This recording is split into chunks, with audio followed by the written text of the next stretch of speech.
It says the terms and conditions of this agreement flow down to all tiers of sub-grantees. Now this clause here says HUD's substantial involvement. Now I've seen this on other HUD 1044 forms, including one for the Granite State Future. This one that I highlighted with the arrow, let me just read the top part for people in the back. It says HUD's Office of Sustainable Housing and Communities will work in partnership with its grantees to advance the program objectives of the grant program. The cooperative agreement allows for substantial involvement of HUD staff to enhance the performance of the grantee in the completion of their deliverables. Anticipated substantial involvement by HUD staff may include, but will not be limited to, studies and reports. The bullet item that I highlighted says review and provide recommendations on the final report/study, including final interpretation of study results. Okay? Interpretation? Correct. So let me tell you what my understanding of that is that no matter how you look at the results of the study that you have now funded with your town dollars and grant dollars, no matter how any consultant or anyone in this town interprets those results, HUD has reserved the right to interpret them differently.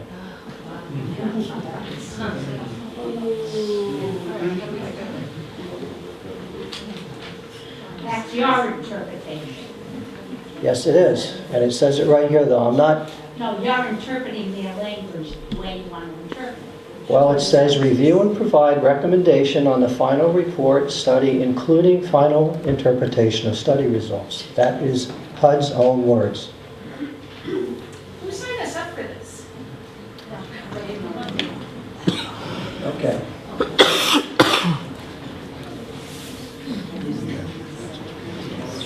May I interject for a moment? I would ask that all the questions and comments will be held till the end, so that gives the speakers some continuity and we can get everybody, all the speakers, their opportunity. So I appreciate that. Thank you. Thank you. And I appreciate that too. Yes, it should be. Okay, so now I want to transition into, workforce housing is really part of a bigger picture, as Representative KenEyring pointed out before. There's a program that's being implemented in New Hampshire called the Granite State Future Program. And workforce housing is a part of that. Now, it also encompasses many, many other aspects and features that target certain aspects of our daily living, but I'm not going to get into them. I'm going to keep it related to workforce housing and housing in particular. But the Granite State Future Program is an umbrella program that is being run by a consortium of 9 regional planning commissions in the state of New Hampshire. The federal program is run by HUD, the EPA, and the DOT. It's a $100 million program that's being implemented across the country. New Hampshire, it's being implemented in the entire state. The grant money that comes from HUD, by the definition of the program, will only be given to regional planning commissions or councils of government. It doesn't go directly to your state. It doesn't go directly to your towns. It bypasses elected representation completely. You understand? Now, when I first heard about this program, when I lived in Windham. And by the way, I appreciate the opportunity to come here. Unlike the gentleman who was here last week, I'm not getting paid. I'm here because I love my state and I feel that this is something that people need to be aware of. I'm not here to try to talk you into voting any which way. I want you to cast an informed vote. When the regional planning commissions came to Windham and they presented a document, it was a 12-page document to our Board of Selectmen. The chairman of our selectmen said that if I hadn't gotten up along with a dozen other people and expressed our concerns, it would have been a cursory 5-minute signing, no big deal. They were told this is the type of thing we've been doing for the past 40 years, and we just need you to approve this. When we got up and we started to talk and ask questions, we found out that it was a HUD program. That was never mentioned before. In fact, in that 12-page document, it doesn't even use the word Sustainable Community Initiative, which is what the program is that's being implemented. The only reference is on page 1. It says, whereas the National Regional Planning Commission is a lead point of contact with HUD on behalf of the program and will assume administrative responsibility to ensure that the program is carried out in compliance with HUD requirements. That's it. That's the reference to HUD. So I went through this document with a friend of mine, and one of the things it mentions is that each of the 9 regional plans will integrate, and I'm reading from this, so these are quotes, integrate planning for housing, transportation, water infrastructure, natural resources, economic development, cultural and historical resources, public health, climate change, and energy efficiency. So I'm not going to get into all those things, like I said before, but I wanted you to know that this is a pretty broad scope as to what they're talking about.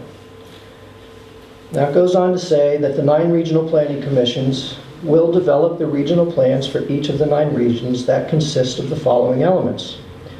And it's got a bunch of bullets here: a comprehensive needs assessment, vision statement, goals and priorities, housing plan and analysis for impediments to fair housing, regional transportation, water, environment, blah, blah, blah. But the thing that's important here is the bullet for housing plan and analysis of impediments to fair housing. When I first read that, it didn't really dawn on me what they were talking about. I just kind of glanced right over it.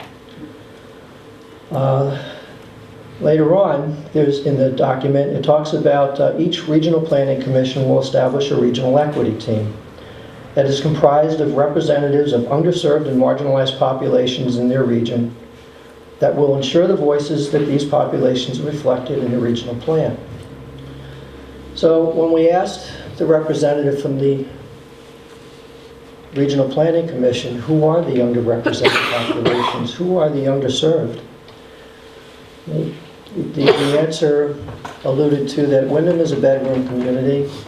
A lot of people go down to Boston. People don't have time to get involved with elected government.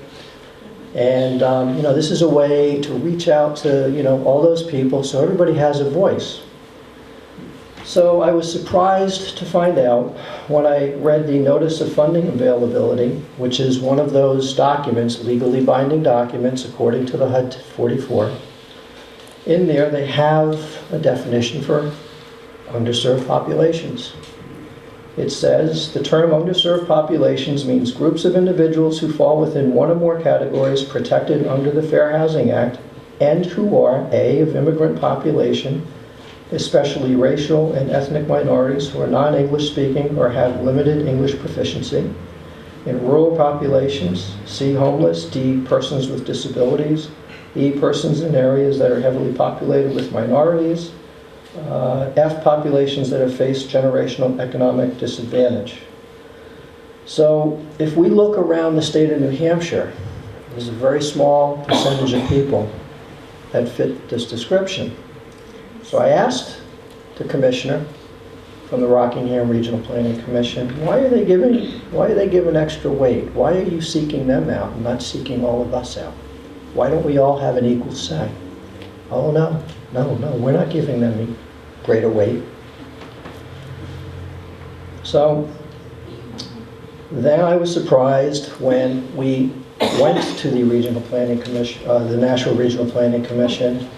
We got the application to the grant that was eventually approved by HUD, and in their application there was a 25-page document which is part of the legally binding agreement, and in a section called Inclusion Strategies it says engaging diverse and traditionally underrepresented populations in a planning process ensuring that their voices are heard and directly influence the resulting plans can be extremely challenging.